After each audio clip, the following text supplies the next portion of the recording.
राज्यपाल उत्तर प्रदेश की राज्यपाल श्रीमती आनंदीबेन पटेल जी, मुख्यमंत्री श्रीमान योगी आदित्यनाथ जी, केंद्रीय मंत्रिमंडल के मेरे सहयोगी श्री ज्योतिरादित्य सिंधिया जी, किरण रिजिजू जी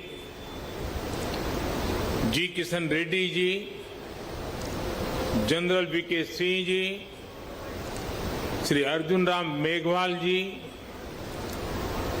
श्री श्रीपद नायक जी, श्रीमती मीनाक्षी लेखी जी, यूपी सरकार के मंत्री श्री नंदगोपाल नंदी जी, संसद में मेरे साथी श्री विजय कुमार दुबे जी, विधायक श्री रजनीकांत मणि त्रिपाठी जी, विभिन्न देशों के राजदूत, राजनयिक, अन्य जनप्रतिनिधिगण, भाई और बहनों, भारत विश्व भर के बौद्ध समाज की श्रद्धा का, आस्था का, प्रेरणा का केंद्र है। आज कुशीनगर इंटरनेशनल एयरपोर्ट की ये सुविधा एक प्रकार से उनकी श्रद्धा को अर्पित पुष्पांजलि है। भगवान बुद्ध के ज्ञान से लेकर महापरिनिर्वाण तक ये संपूर्ण यात्रा का साक्षी ये क्षेत्र आज सीधे दुनिया से जुड़ गया है।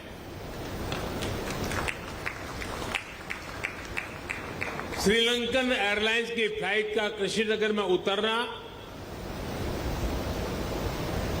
इस पुण्य भूमि को नमन करने की तरह है। इस फ्लाइट से श्रीलंका से आए अति पूजनीय महासंघ और अन्य महानुभाव आज कुशीनगर बड़े गर्व के साथ आपका स्वागत करता है। आज एक सुखद संयोग ये भी है कि आज महर्षि वाल्मीकि जी की जयंती है। भगवान महर्षि वाल्मीकि जी की प्रेरणा से आज देश सबका साथ लेकर, सबके प्रयास से सबका विकास कर रहा है।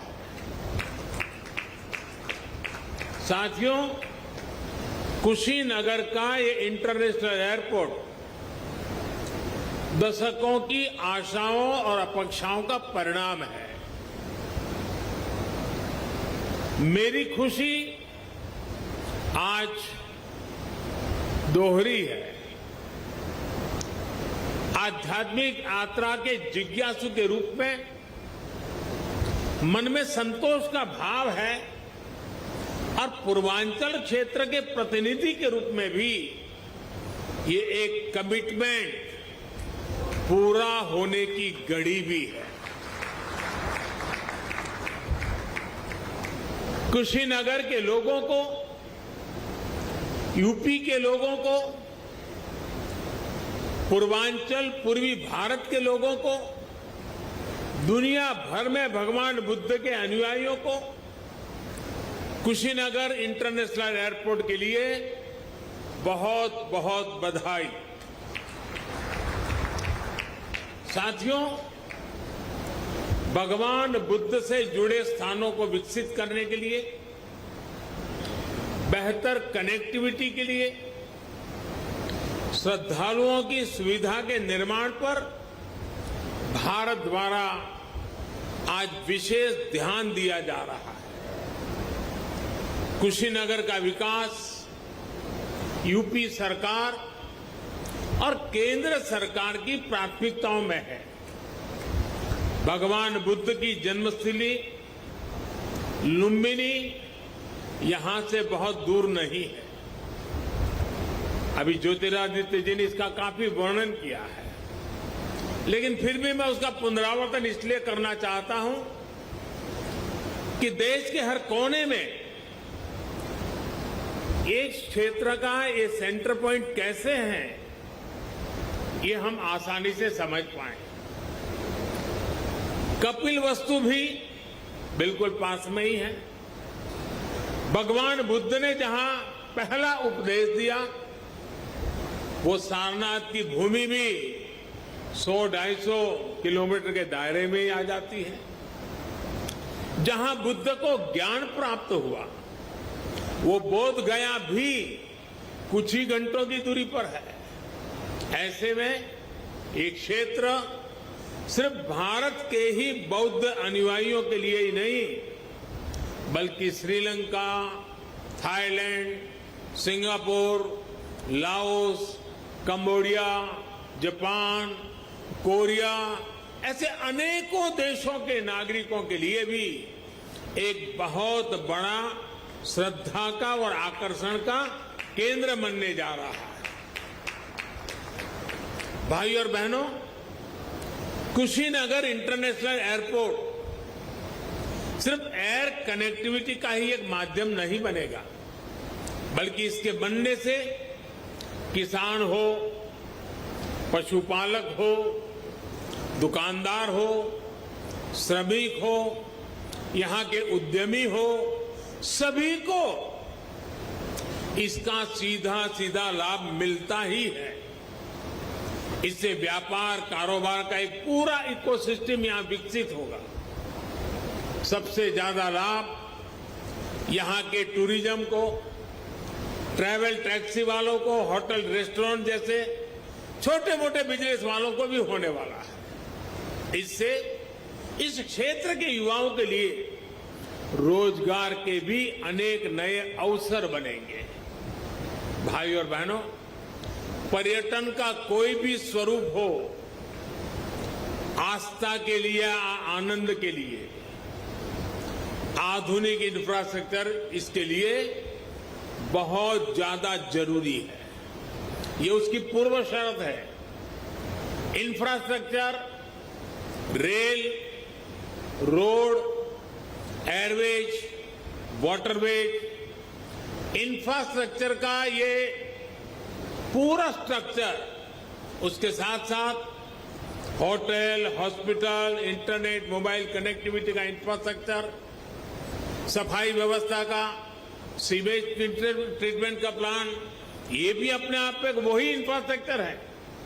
साफ पर्यावरण सुनिश्चित करने वाली रिन्यूएबल एनर्जी का ये सभी आपस में एक दूसरे के साथ जुड़े हुए हैं। कहीं भी टूरिज्म बढ़ाने के लिए इन सभी पर एक साथ काम करना जरूरी है और आज 21वीं सदी का भारत इसी अप्रोच के साथ आगे बढ़ रहा है। टूरिज्म के क्षेत्र में अब एक नया पहलू भी जुड़ गया है। वैक्सीनेशन की भारत की तेज गति से प्रगति दुनिया के लिए एक विश्वास पैदा करेगी कि अगर टूरिस्ट के रूप में भारत जाना है, किसी कामकाज से भारत जाना है, तो भारत व्यापक रूप से वैक्सीनेटेड है और इसलिए वैक्सीनेटेड कंट्री के नाते भी दुनिया के टूरिस्टों के लिए एक आश्वस्त व्यवस्था, ये भी उनके लिए कारण बन सकता है। इसमें भी बीते वर्षों में एयर कनेक्टिविटी को देश ने उन लोगों तक, उन क्षेत्रों तक पहुंचाने पर जोर दिया गया है जिन्होंने कभी इसके बारे में सोचा भी नहीं था। इसी लक्ष्य के साथ शुरू की गई उड़ान योजना को 4 साल पूरे होने आ रहे हैं। उड़ान योजना के तहत बीते सालों में 900 से अधिक नए रूट्स को स्वीकृति दी जा चुकी है। इनमें से 350 से अधिक पर हवाई सेवा शुरू भी हो चुकी है। 50 से अधिक नए एयरपोर्ट या जो पहले सेवा में नहीं थे उनको चालू किया जा चुका है। आने वाले 3-4 सालों में कोशिश ये है कि देश में 200 से अधिक एयरपोर्ट, हेलीपोर्ट और सी प्लेन की सेवा देने वाले वाटर ड्रोम का नेटवर्क भी देश में तैयार हो। आप और हम इस बात के साक्षी हैं कि बढ़ती हुई इन सुविधाओं के बीच अब एयरपोर्ट्स पर भारत का सामान्य मानवी ज्यादा दिखने लगा है। मध्यम वर्ग के ज्यादा से ज्यादा लोग अब हवाई सेवा का लाभ लेने लगे हैं। उड़ान योजना के तहत यहां उत्तर प्रदेश में भी कनेक्टिविटी लगातार बढ़ रही है। यूपी में नए एयरपोर्ट्स, इससे फ्लाइट हो चुकी है। 8 एयरपोर्ट से तो फ्लाइट शुरू हो चुकी है। 8 या 9, इसके साथ 9 यानी 8 हो चुकी है, आज 9वीं। लखनऊ, वाराणसी और कुशीनगर के बाद जेवर भी इंटरनेशनल एयरपोर्ट पर तेजी से काम चल रहा है। इसके अतिरिक्त अयोध्या, अलीगढ़, आजमगढ़, चित्रकूट, मुरादाबाद और श्रावस्ती में भी नए एयरपोर्ट पर काम चल रहा है। यानी एक प्रकार से यूपी के अलग अलग अंचलों में हवाई मार्ग से कनेक्टिविटी बहुत जल्द, बहुत मजबूत हो जाएगी। मुझे ये भी जानकारी दी गई है कि अगले कुछ सप्ताह में दिल्ली और कुशीनगर के बीच स्पाइस जेट द्वारा सीधी उड़ान शुरू किया जा रही है। और ज्योतिरादित्य जी ने और भी कुछ डेस्टिनेशन बता दिए हैं। इससे घरेलू यात्रियों को, श्रद्धालुओं को बहुत सुविधा होने जा रही है।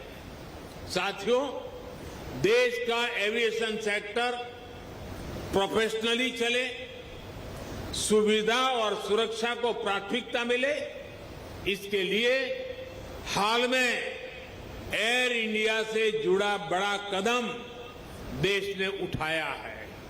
ये कदम भारत के एविएशन सेक्टर को नई ऊर्जा देगा। ऐसा ही एक बड़ा रिफॉर्म डिफेंस एयर स्पेस को सिविल यूज के लिए खोलने से जुड़ा हुआ है। इस फैसले से बहुत सारे एयर रूट पर हवाई यात्रा की दूरी कम हुई है, समय कम हुआ है।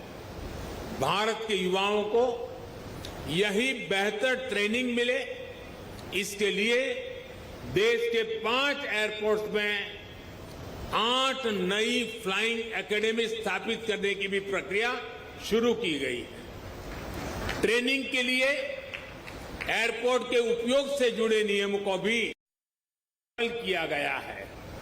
भारत द्वारा हाल में बनाई गई ड्रोन नीति भी देश में कृषि से लेकर स्वास्थ्य तक, डिजास्टर मैनेजमेंट से लेकर के डिफेंस तक जीवन को बदलने वाली है।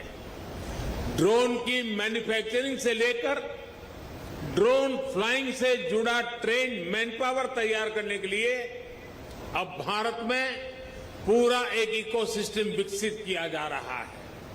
ये सारी योजना, सारी नीतियां तेजी से आगे बढ़े, किसी तरह की कोई रुकावट ना आए, इसके लिए हाल ही में पीएम गति शक्ति नेशनल मास्टर प्लान भी लॉन्च किया गया है। इससे गवर्नेंस में तो सुधार आएगा ही, ये भी सुनिश्चित किया जाएगा कि सड़क हो, रेल हो, हवाई जहाज हो, ये एक दूसरे को सपोर्ट करें, एक दूसरे की क्षमता बढ़ाएं। भारत में हो रहे इन निरंतर रिफॉर्म्स का ही परिणाम है कि भारतीय सिविल एविएशन सेक्टर में 1000 नए विमान जुड़ने का अनुमान लगाया गया है। साथियों, आजादी के अमृत काल में भारत का एविएशन सेक्टर राष्ट्र की गति और राष्ट्र के प्रगति का प्रतीक बनेगा। उत्तर प्रदेश की ऊर्जा उसमें शामिल होगी। इसी कामना के साथ एक बार इंटरनेशनल एयरपोर्ट के लिए मैं आप सबको, दुनिया भर के बौद्ध के अनुयायी देशों के नागरिकों को बहुत बहुत बधाई देता हूं। यहां से मैं देश और दुनिया से आए बौद्ध भिक्षुओं से आशीर्वाद लेने जाऊंगा और फिर यूपी के इंफ्रास्ट्रक्चर के अनेक और प्रोजेक्ट का लोकार्पण का भी मुझे सौभाग्य मिलेगा। फिर एक बार आप सबका बहुत बहुत धन्यवाद।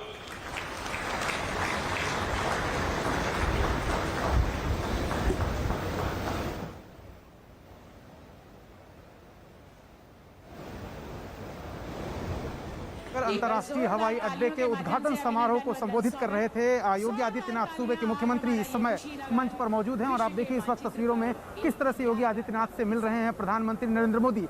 यहां से अब वो कुशीनगर शहर की तरफ जाने वाले हैं जहां पर महात्मा बुद्ध का महापरिनिर्वाण हुआ था, यानी उस जगह पर जो अभिधम्म का कार्यक्रम है उसमें भी हिस्सा लेंगे। और जो अंतर्राष्ट्रीय डेलीगेशन आए हुए हैं, श्रीलंका से जो अंतर्राष्ट्रीय डेलीगेशन आया है उससे मुलाकात करेंगे। प्रधानमंत्री नरेंद्र मोदी ने कुशीनगर से लेकर के पूरे इलाके यानी पूर्वांचल, वाराणसी से लेकर कुशीनगर तक के कई विकास योजनाओं का जिक्र किया और स्पष्ट कहा कि यहाँ के वो प्रतिनिधि हैं, यानी वाराणसी से वो सांसद हैं, उनका खास फोकस पूर्वांचल की जमीन पर है, यहाँ के विकास को लेकर है।